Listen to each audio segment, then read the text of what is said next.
Let me take you back to June 6, 1944. So this is known as the D-Day.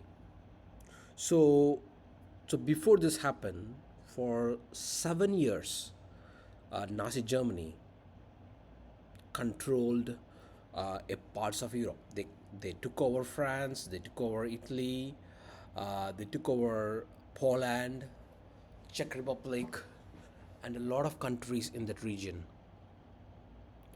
So in order to do this, the planning has to be done across 1 year.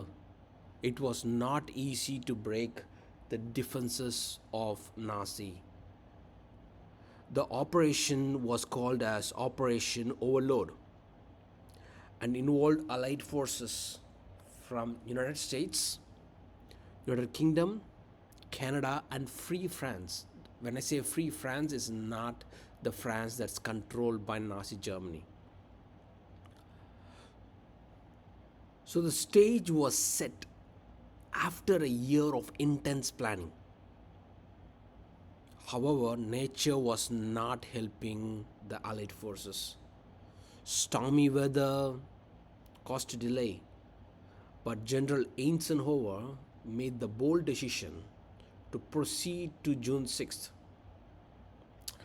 So thousands of paratroopers were ready, tasked the critical missions behind enemy lines. So let's look at the Allied forces. So who are the Allied forces? So the importance of the D-Day is happened because of the cooperation between the Allied forces. That includes the American forces, British forces, Canadian forces, and the Free French troops. So when I look at the British forces, you are also looking at all the troops that's occupied by Britain. So India was on as part of the British force, British Army. Australia was part of the British Army. So Canada, in a way, but Canada was a separate country by itself. So you have these four countries looking at fighting one country, that is the Nazi Germany. So the most important part before the event is, so Hitler knew that the Allied forces was going to attack him. So, but where are they going to attack?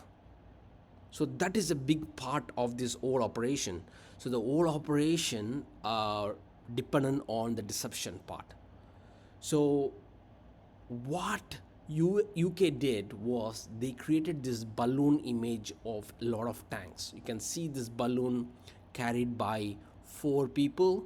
So these balloons were kept near the English Channel. So the Germany, which was on the French side of the English Channel, were believing that they are going to attack from the English Channel, that is from the north of France. So Germany put all its troops, I mean, like more than 50% of the troops into protecting the north of the English Channel. So what they did was they did not attack from the north of France, but they attacked from the south of France. So the plan was it will take a lot of time for Germany to recoup and then reorganize the change that really happened because of the deception. So let's look at what happened the night before. So the night before the invasion at 12:15 a.m., paratroopers began landing in the dark skies over Normandy. So by 2 a.m., gliders reinforced the troops.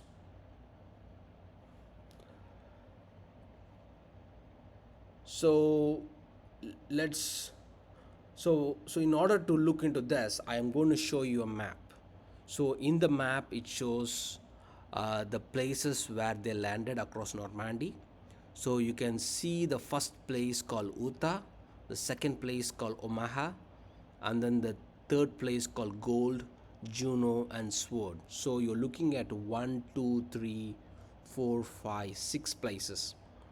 So Omaha is the place which had a lot of resistance from Germany. But if you look at Utah, it did not have a lot of resistance from Germany. So, so Utah was the easiest one to enter, and then there was Gold, Juno, and Sword. So these are all the places, and Omaha, as usual, very difficult to enter, and it was not easy to enter this. Uh, they were assisted by almost 5,000 paratroopers, 5,000 planes. Let's look into this, how this was made. So on the night before, at 12:15 a.m., paratroopers began landing in the dark skies over Normandy. By 2 a.m., gliders reinforced the troops with equipment. Their mission, to secure bridges and disrupt German reinforcements. So the moment they are stopping the bridges and there is no way of people passing through, they can stop Germany from reinforcing the south of France, that is Normandy. So one of the ways, and another thing is that if you stop the reinforcement, you can also create the opportunity for a clear beach landing. So let's look at what happened in the early morning. As the sun rose, the invasion began at 5:30 a.m. Allied warships.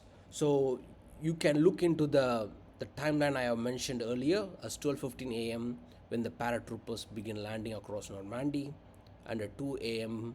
gliders are bringing in reinforcement. So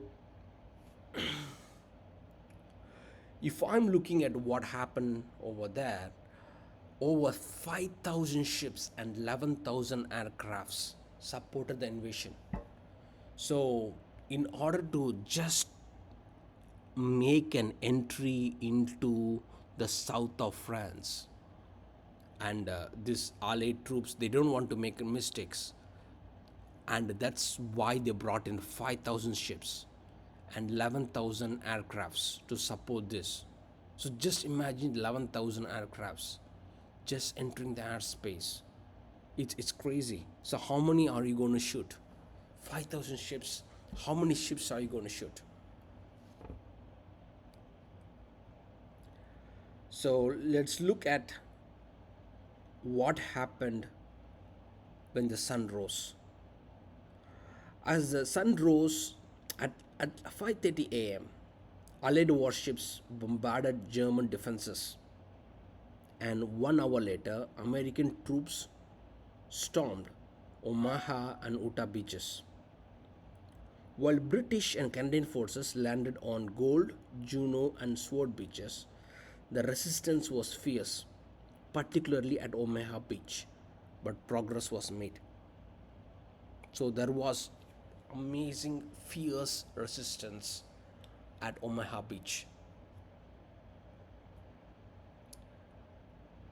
So some of the challenges they faced, that the invasion, they had a lot of problems.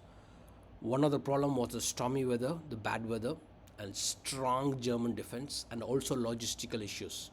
It was planned, but they need to plan for the food of the people. So, and the soldiers also faced a lot of obstacles like mines and barbed wires and entrenched machine gun positions. So there was machine gun positions in a lot of locations which they were not aware. So suddenly you get like a machine gun fire when they walk in. Despite these difficulties, determination led to eventual success. So you had the early morning landings. Let's look at what happened during midday. By 10 a.m., breakthrough moments occurred at Omaha. So from 5:30 a.m., they are fighting in Omaha. So exactly by 10 a.m., they were able to break through at Omaha and Gold Beaches. The price was really steep. There was approximately 10,000 Allied casualties by midday. People were just dying, like people were just dying lots of, because there was bullets everywhere. So, in order to support the beach landings, air support relentlessly targeted inland defenses to help ground troops to push forward.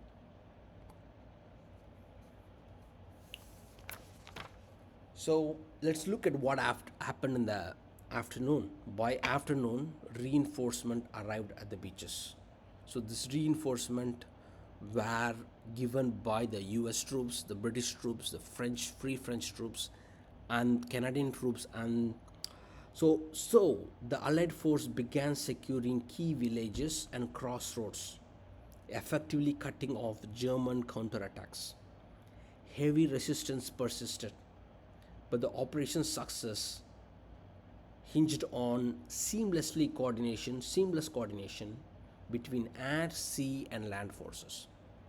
So this is where the coordination comes into place. Like the air, sea, and the land forces were working together in tandem, helping the invasion happen.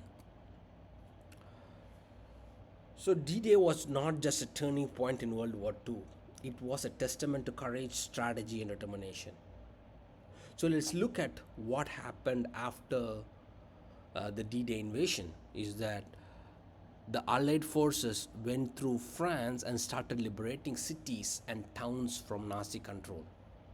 The successful invasion marked the beginning of a series of campaigns that ultimately led to the defeat of Germany in May 1945. So, if we are looking at when this invasion started, it started on June 6, 1944.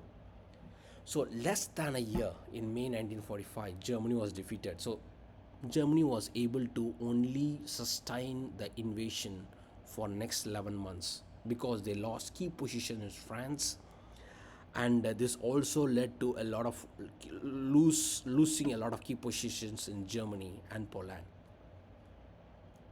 Let's look at the legacy of D-Day. The D-Day is commemorated annually.